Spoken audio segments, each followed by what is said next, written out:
दोस्तों कई बार ऐसे ब्रेकअप होने के बाद हम लोग को लगता है कि ब्रेकअप हो जाने के बाद हमारा एक्स पार्टनर हमको कॉल मैसेज क्यों नहीं करता, हमको वो इंसान याद क्यों नहीं करता, क्यों उसका एक कॉल एक टेक्स्ट नहीं आता। क्योंकि हमें बस एक कॉल या एक टेक्स्ट ही तो चाहिए होता है। एक कॉल वो इंसान कर दे हमारे दिल को ठंडक पड़ जाए, एक मैसेज कर दे वो इंसान तो सुकून मिल जाए।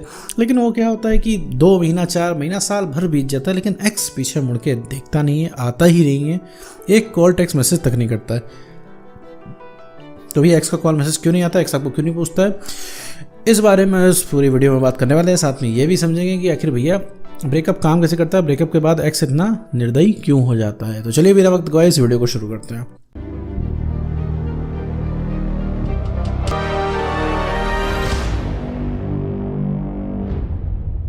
तो मेरे दोस्त, अगर आपका कोई रिलेशनशिप था, अगर उसमें ब्रेकअप हो गया, तो ब्रेकअप हो जाने के बाद कभी तुमने नोटिस किया कि तुम क्या करते हो। जैसे ब्रेकअप हुआ, मान लो उस इंसान ने कहा देखो भैया अब हमारी तुम्हारी चलवल पा नहीं रही है, अब हो नहीं पाएगा, बस जो था यहीं तक था, सफ़र यहीं तक है, अब तुम अपना देखो हम अपना देखें। अब ऐसे में आपके अंदर क्या रिएक्शन होता है, आप क्या सोचते हो। ऐसे में तुरंत फ़ौरन आपके दिमाग में खोने का डर आता है। दूसरा डर आता है कि अब आप अपने पार्टनर के बिना रहोगे कैसे। रिलेशनशिप पे प्यार तो अभी साइड रखो, प्यार के बारे में तो अभी हम बाद में बात करेंगे। तो तुम्हें आता है कि अब कहीं तुम उसको खोना दो, पहला डर ये। दूसरा डर आता है कि उसके बिना भैया जीवन कैसे कटेगा, क्योंकि भैया तुम बहुत भयंकर तरीके से अपने रिलेशनशिप में इन्वॉल्व हो और तुम्हें सब कुछ जो भी चाहिए अपने रिलेशनशिप में, रिलेशनशिप की शुरुआत में जैसे तुमने मोमेंट बिताए थे वैसे ही तुमको चाहिए। एक्चुअली तुम उस इंसान को मिस नहीं करते, उसकी मेमोरीज को मिस करते हो, क्योंकि उसके साथ रह के मेरे दोस्त तुमको बहुत बढ़िया फील हुआ। रिलेशनशिप की शुरुआत का टाइम अगर तुम याद करो तो तुम्हें लगेगा तुम्हारे जीवन का सबसे बेस्ट वक्त वो था जब तुमने बहुत बढ़िया एंजॉय किया और तुम आसमान में रहते थे, राइट। इतना मज़ा तुम्हें आता था रिलेशनशिप में। और अब क्या है, जो भी सिचुएशन बनी है उसकी वजह से आपको ब्रेकअप हो रहा है, तो उसके बिना आप रहोगे कैसे, ये सोच के आपको डर लगता है और आप लग जाते हो उस इंसान को रोकने। आप उससे कहते हो भैया रुक जाओ, मत जाओ। और वैसे भी वो इंसान तुमसे इरिटेट है, वैसे भी तुम्हारी सेल्फ रिस्पेक्ट एकदम खत्म हो चुकी है, तुम्हारी बात की वैल्यू एकदम खत्म हो चुकी है, तुम्हें छोड़ के जा रहा है। तुम उस पर रोकते हो कि भैया रुक जाओ, हम कॉम्प्रोमाइज़ कर ले रहे हैं, हम थोड़ा झुक के रह लेंगे, तुम अच्छा हमसे 10 मिनट बात कर लिया करो, पूरे दिन में हम काम चला लेंगे, और दोस्त बन जाते हैं। जो तुमसे हो पड़ता है तुम वो स्कीम समझाते हो, तुम बहुत ज़्यादा प्यार करके दिखाते हो उसको। तुम कहते हो रुको तुम, हम चांद तारे तोड़ के ला के देंगे, ठीक है, सबसे बड़े आशिक बन के उसको दिखाते हो। लेकिन भाई उस इंसान को जाना होता है तो वो इंसान जाने का पूरा ट्राई करता है, उसको भैया कोई मतलब नहीं तुम स्कीम क्या दे रहे हो, ठीक है। तो ऐसे केस में क्या है, अब तुम्हारा डर तुमको खाया जाता है। अब क्या है, तुम्हारी डेली बात होती थी, अब तुम्हारी बात नहीं हो रही है, तो तुम्हें इस चीज़ की भी तलब लग रही है कि तुम्हें बात करनी है तो करनी है। उसी के रिगार्डिंग तुम उसको बार बार कॉल मैसेज करते हो और उसको रुकने के लिए बोलते हो। प्यार तो मेरे दोस्त यहाँ पे कहीं रहा नहीं, यहाँ पे सिर्फ एक पार्टी रिक्वेस्ट कर रही है, दूसरी पार्टी जो है पीछे छुड़ाना चाह रही है। वो इंसान तुमसे बात नहीं करना चाहता, सुनना ही नहीं चाहता है। प्यार के माहौल में तुम हो मेरे दोस्त, वो नहीं है। प्यार के नाम से उसे चिढ़ हो गई और तुम्हें प्यार की थोड़ी सी कमी महसूस हो रही है, इसलिए तुम प्यार ला रहे हो। अभी उसके साथ कोई रिलेशनशिप की बात करें तो हाँ, उस इंसान को बोरियत होगी, क्योंकि उस इंसान के पास रिलेशनशिप की कोई कमी नहीं है। तुम हमेशा 24 घंटे 7 दिन हाजिर हो, और तुम्हारे साथ क्या हो रहा है, तुम्हारे साथ वो इंसान हाजिर नहीं है, ठीक है। तो ये डिफरेंस तुम्हारे उसके बीच में क्रिएट होता है। तो होता क्या है कि तुम उसको लगातार मैसेज करते हो, लगातार कॉल करते हो, लगातार कॉल मैसेज, सिर्फ उससे पूछते हो कि भैया तुम क्यों जा रहे हो, वापस आ जाओ।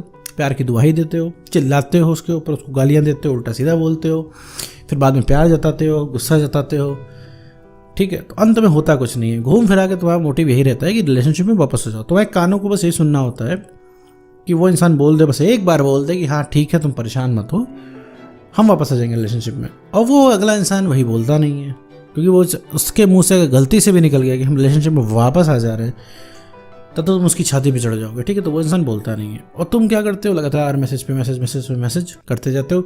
जितना वो इंसान नहीं बोलता है उतना ही तुम और मैसेज करते हो। मान लो जैसे तुमने एक कॉल की, एक कॉल उसकी नहीं उठी तो तुम क्या करते हो, उसके बिहाफ पे 10 कॉल करते हो, 10 कॉल नहीं उठी तो 50 कॉल करते हो, 100 कॉल करते हो, ठीक है। एक समय पर तुम्हारे कॉल से उस इंसान को डर बनने लग जाता है। डर किस चीज़ का पता है, कि अभी वो इंसान तुम्हारा कॉल उठाएगा और उसे जवाब देने पड़ेंगे और तुम्हारा जितना भी है चीज़ उसे सुनना पड़ेगा। तो उस इंसान ने गलती की है मेरे दोस्त, उसे पता है, लेकिन मेरे दोस्त गलती की है तो किसी की गलती मुंह पे तो बताई नहीं जा सकती। किसी की गलती आप मुंह पे बताओगे तो वो इंसान शर्मसार नहीं होगा, वो इंसान ऑफेंड हो जाएगा।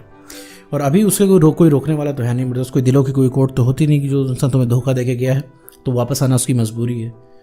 अभी उसका जो मन में आएगा वो करेगा। ज़्यादा पीछे पड़ोगे तो वो इंसान तुम्हें बदतमीजी कर देगा, और ज़्यादा किसी के भी पीछे पड़ोगे तुम लॉजिकली उसको राइट देते हो तुम्हारे साथ बदतमीजी करने का। मान लो तुम कहीं से रास्ते में जा रहे हो, कोई इंसान तुमको बार बार रोक रहा है, बार बार तुम्हें सामने आ जा रहा है, बार बार तुम्हें डिस्टर्ब कर रहा है, तो 1-2 बार बोलोगे भाई मत आओ आगे, हट जाओ, मत परेशान करो। लेकिन 5वें 6ठे या 10वें बार चिल्ला पड़ोगे उसके ऊपर और उसे सुनना पड़ेगा। क्यों? क्योंकि वो मौका मेरे दोस्त वो खुद ही तुमको दे रहा है कि ताकि तुम चिल्ला दो, वरना ऐसा तुम किसी के ऊपर नहीं चिल्ला सकते हो। ठीक है, तो ये मौका इनडायरेक्टली हम ही देते हैं। अब हो सकता है आप में से बहुत सारे लोग कहें भैया हमारा तो जायज़ है पूछना, क्या कोई ब्रेकअप करके जाए, हम पूछा भी ना कि क्यों जा रहे हो, क्या हमारा रोकने का भी हक नहीं है। देखो मेरे दोस्त सारी तुम्हारी बातें जायज़ है, लेकिन सारे जितने भी तुम्हारे दावे हैं सब जायज़ है, लेकिन उस चीज़ उस दावे को कोई सुनने वाला भी तो होना चाहिए। तुम्हारा एक्स पार्टनर कुछ सुनने को तैयार नहीं है, ठीक है, क्योंकि उसको पता है तुम कहीं नहीं जा रहे हो, कहीं गए नहीं हो, और वो इंसान तुम्हारे सुनने को तैयार नहीं है। तो तुम उसके सामने बात रख भी नहीं पाओगे, ज़्यादा उससे इधर उधर की बातें करोगे, वो इंसान फ़ोन काट के ब्लॉक कर देगा, चलती हुई कॉल काट देगा, फ़ोन स्विच ऑफ कर लेगा, तुम कुछ नहीं करोगे, सिर्फ अपना माथा लड़ा लोगे दीवार में। ठीक है, क्योंकि आज तक उसने एक भी सवाल का जवाब तुम्हारे नहीं दिया, क्योंकि उसकी मर्ज़ी है, वहाँ पे वो मर्ज़ी है, करेगा देगा, मर्ज़ी है तो नहीं देगा, क्योंकि क्या है, गेंद उसके पाले में है, पलड़ा उसका भारी है, गर्ज यहाँ पे तुम्हारी है, उसकी गर्ज नहीं है मेरे दोस्त। इस वजह से वो इंसान जो है इसमें पावरफुल फील कर रहा है और तुम कमज़ोर फील करो, क्योंकि तुम्हें काम है, तुम्हें लगता है तुम्हारा काम उसके बिना नहीं चल पाएगा। तो वापस आते हैं मुद्दे पे कि भैया कि कॉल मैसेज क्यों नहीं करते। क्या कॉल मैसेज करेगा मेरे दोस्त तुमको? कॉल मैसेज अगर तुमको करेगा तुमसे नॉर्मल बातें हो नहीं पाएंगी, ठीक है। कुछ कॉल मैसेज करेगा तुम सिर्फ एक स्केल लेके नापने लग जाओगे कि तुम कितना प्यार करते थे, कि तुम अभी कितना करते हो, तुम छोड़ के क्यों गए, तुम्हारे प्यार में कमी क्या रह गई है। सिर्फ प्यार की बातों को घुमाते रहोगे और तुम अपने आप को नोटिस करो तुम बहुत ज़्यादा इमोशनल हो गए हो। एक बार जरा सोचो तुम रिलेशनशिप की शुरुआत में कैसे थे और मेरे दोस्त तुम अब कैसे हो गए। तुम्हारे अंदर बहुत ज़्यादा भयंकर तरीके से डिफरेंस आ गया है, क्योंकि रिलेशनशिप में तुम इमोशनल हो गए हो या कैसे को ओवर इमोशनल हो चुके हो। तुम्हारे समय ब्रेकअप हो गया तो लॉजिकली तुम्हें इमोशन नहीं दिखाने हैं, लेकिन फिर भी तुम दिखाते हो मेरे दोस्त। क्यों? इसी बात का वो इंसान फ़ायदा उठाता है, क्योंकि उसे पता है तुम कहीं जा नहीं पाओगे। तो इसी बात का वो इंसान फ़ायदा उठाता है, तुम्हें कॉल मैसेज नहीं करता है, क्योंकि वो अगर चाहेगा ना मेरे दोस्त की रात के 2 बजे भी तुमसे बात करनी है उसको, तो उसकी बात हो जाएगी, क्योंकि तुम्हें कॉल करेगा, मुद्दतों बाद तो उसका कॉल आएगा, तो तुम कैसे चूकोगे उसको उठाने से। लेकिन अभी तुम्हारा दिन में 3 बजे भी अगर उसको कॉल करने का मन होगा तो तुम कॉल करोगे, उसकी गारंटी नहीं है उठे, क्या पता वो इंसान ब्लॉक करे बैठे हो, क्या पता वो इंसान उठाए ना। 50 कॉल करने के बाद क्या पता वो उठा ले तो तुमसे कोल्ड बातें करे, ठंडी बातें करे। तो प्यार की बातें करने पहुंचोगे तो ठंडी बातें करेगा। तो मुझसे बोलोगे लव यू, आज भी प्यार करते हो क्या मुझसे, तो वो इंसान बोल देगा छोड़ो प्यार व्यार का चक्कर, सिंगल ही रहना चाहिए, करियर पे ध्यान देना चाहिए। और ये सब तुम्हें सुनना नहीं होता है, ठीक है। तो ये सब चीज़ें क्या है और तकलीफ देती है। तुम कॉल किस लिए कर रहे हो उसको, ताकि तुम्हें जो पीड़ा हो रही है, तकलीफ हो रही है, वो कम हो जाए। लेकिन उसको कॉल करके उससे बात करके वो तकलीफ और बढ़ जाती है। तो जब ब्रेकअप हो जाता है तो कॉल करने के बाद तुम्हारी जो तकलीफ है वो 10 गुना और मल्टीप्लाई हो जाती है उसके बिहेवियर से। तो इस वजह से वो इंसान कॉल मैसेज नहीं करता है, क्योंकि तुम घुमा घुमा के वही चीज़ उससे पूछोगे जिसका जवाब उसके पास नहीं है और उसका मन नहीं है रिलेशनशिप में आने को। तुम रिलेशनशिप में आने को कहोगे, वो चीज़ उसके अंदर से आ नहीं पाएगी, इस वजह से कॉल मैसेज नहीं करता है।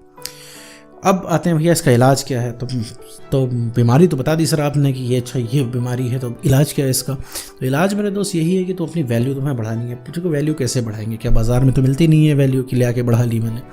तो वैल्यू कैसे बढ़ानी होती है, काम करके जब आपको कॉन्फिडेंस बढ़ेगा। वैल्यू कैसे बढ़ेगी, जब आप उसको अननेसेसरी मैसेज नहीं करोगे। उस इंसान ने आपको परेशान कर दिया, किसी लायक नहीं छोड़ा है, आप मैसेज कर रहे हो उसको, वैल्यू कम करने वाला काम हुआ ये। मत करो उसको मैसेज, ठीक है। मुझे पता है बहुत ढेर सारे डर होंगे, कहीं वो किसी और के पास ना चल जाए, यहाँ ना चला जाए, वहाँ ना चल जाए। कुछ नहीं होगा, सारा डर ही था तुम्हारा। और चला भी जाता है तो जिस रास्ते से गया है वहाँ पे उसी रास्ते से वापस भी आ जाता है, ठीक है। दूसरी चीज़ है अपना कॉन्फिडेंस बढ़ाना है। तुमने अपना सारा आत्मविश्वास खो दिया। रिलेशनशिप की शुरुआत के वक्त में देखो कि तुम्हारा कॉन्फिडेंस कितना ज़्यादा हाई था और आज कितना ज़्यादा ज़मीन में जाके धंस चुका है। तो कॉन्फिडेंस को ठीक करना है। और तीसरी चीज़ जो मेरे दोस्त आती है वो होती है इमोशनल स्टेबिलिटी, ताकि तुम बात कर पाओ, इमोशनल ना हो अननेसेसरी किसी जगह। अभी रिलेशनशिप का नाम अभी ले दे तो इमोशनल हो जाओगे। अभी तुम्हें कोई रोमांटिक स्टोरी दिखा दे तो तुम एकदम पछता जाओगे, अरे यार ऐसी तो स्टोरी हमारी भी थी, हमारा भी अगर पार्टनर अगर धोखा ना दिया होता ना तो ऐसी हीर रांझा वाली स्टोरी हम भी बनाते। तो ये सारी चीज़ें जो है इस पर आपको स्टेबिलिटी लानी है, इमोशनली स्टेबल बनना है, कॉन्फिडेंस बढ़ाना है, अपनी सेल्फ रिस्पेक्ट गेन करनी है। धरती पे जो सबसे पहले कोई रीअट्रैक्ट होगा वो होगा तुम्हारा एक्स पार्टनर। बाकी लोग तो जुड़ना ही चाहेंगे, लेकिन जो सबसे पहले जो लाइन पे पटरी पे आएगा वो होगा तुम्हारा एक्स पार्टनर। तो उम्मीद करता हूँ दोस्तों आपको ये वीडियो समझ में आएगा। तो आज की वीडियो में बस इतना ही।